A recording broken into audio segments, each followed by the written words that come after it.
Assalamualaikum warahmatullahi wabarakatuh. Hai, nama saya Anissa dan teman saya. Hai, nama saya Leni. Semoga kalian selalu sehat ya, dan jangan lupa bersyukur. Oh ya, sebelumnya mau ngingetin buat kalian yang suka keluar rumah nih, terutama jangan lupa dipakai ya maskernya, rajin cuci tangan, juga jaga kesehatan. Masa jaga kesehatan aja nggak bisa, apalagi jaga hati. Oke, selamat datang di podcast Filsafat Pendidikan.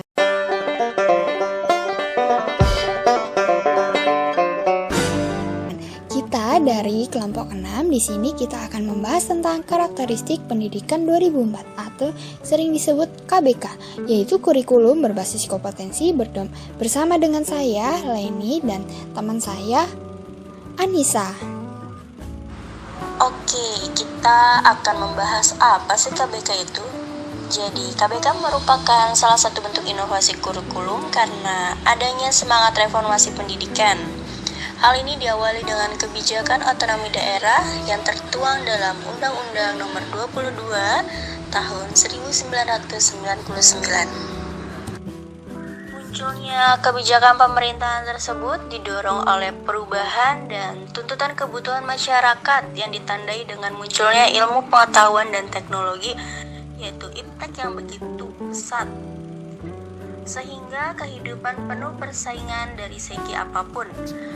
Karena arus globalisasi yang semakin pesat juga mengharuskan kita untuk melek teknologi tentunya ya kan, agar kita juga tidak tertinggal gitu.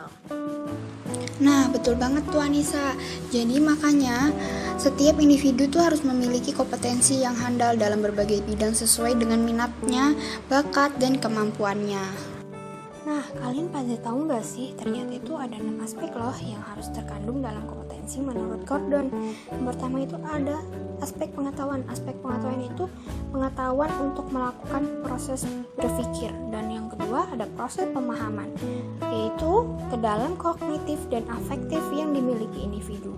Dan yang ketiga aspek keterampilan, yaitu sesuatu yang dimiliki individu untuk melakukan tugas yang dibebankan. Nah, ada aspek apa lagi selanjutnya, Nisa? Iya, benar banget, Len. Selain itu juga ada yang namanya value, yaitu dasar standar perilaku yang sudah diyakini sehingga akan mewarnai dalam segala tindakan, yaitu nilai. Dan kemudian ada juga attitude, yaitu perasaan atau reaksi terhadap suatu rangsang yang datang dari luar. Perasaan senang, tidak senang terhadap suatu masalah. Bagaimana cara menyikapinya seperti itu.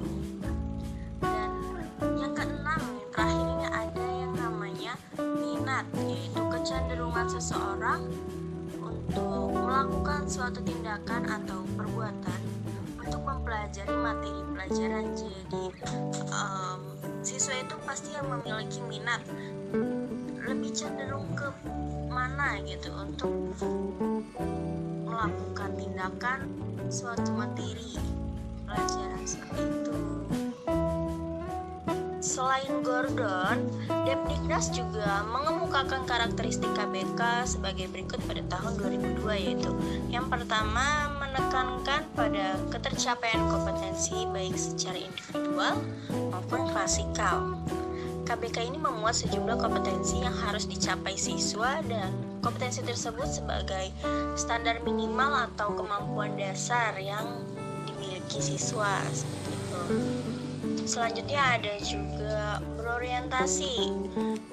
Jadi berorientasi pada hasil belajar dan keberagaman. Artinya keberhasilan pencapaian kompetensi dasar diukur oleh indikator hasil belajar. Indikator inilah yang dijadikan acuan kompetensi yang diharapkan. Dan proses pencapaiannya juga bergantung loh pada kemampuan dan kecepatan yang berbeda pada setiap siswa. Nah, yang ketiga itu ada penyampaian dalam pembelajaran menggunakan pendekatan dan metode yang bervariasi sesuai dengan keberagaman siswa.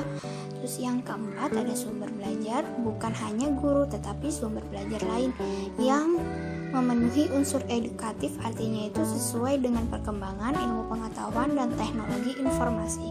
Di situ tuh guru berperan sebagai fasilitator untuk mempermudah siswa belajar dari berbagai macam sumber belajar. Terus yang kelima itu ada penilaian, menekankan pada proses dan hasil belajar dalam upaya penguasaan atau pencapaian suatu kompetensi. Nah, jadi KBK ini menempatkan hasil dan proses belajar sebagai dua sisi yang sama pentingnya.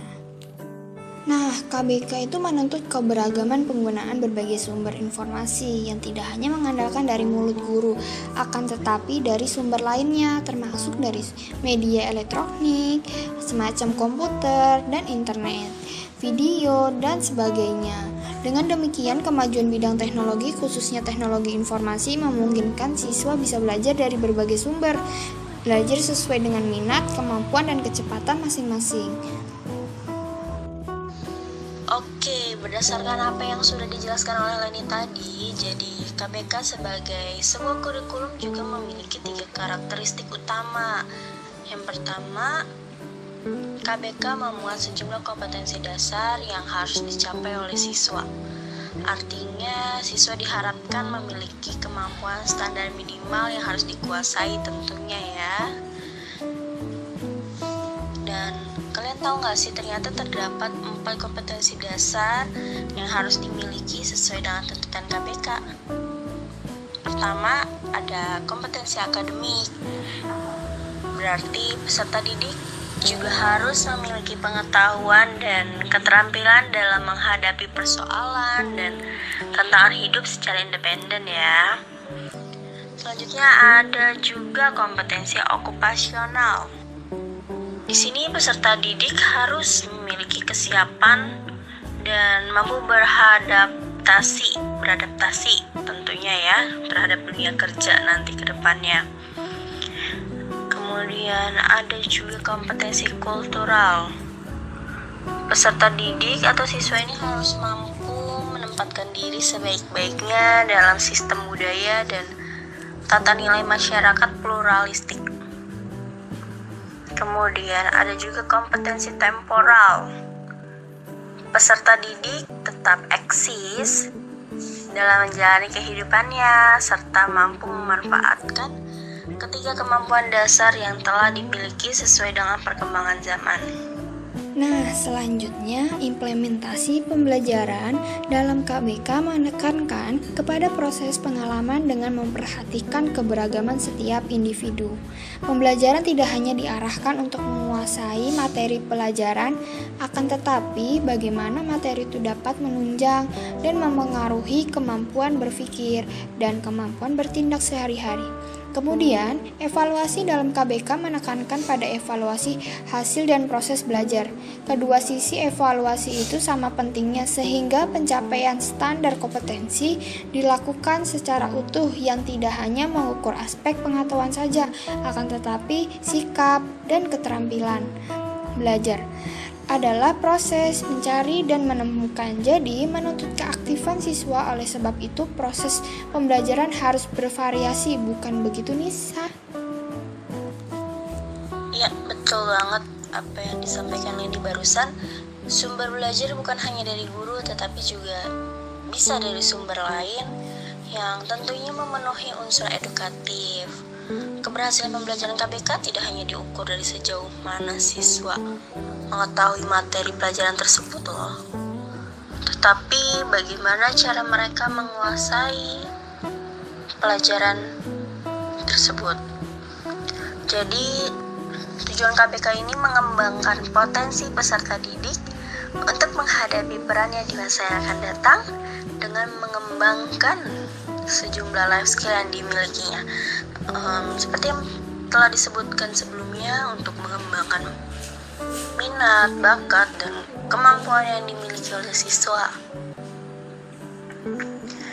Dan kalian tahu gak sih, ternyata ada 6 loh sedikitnya karakteristik kurikulum KBK ini dapat diidentifikasikan.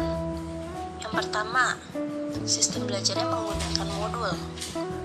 Kedua, menggunakan keseluruhan sumber belajar seperti yang disebutkan barusan.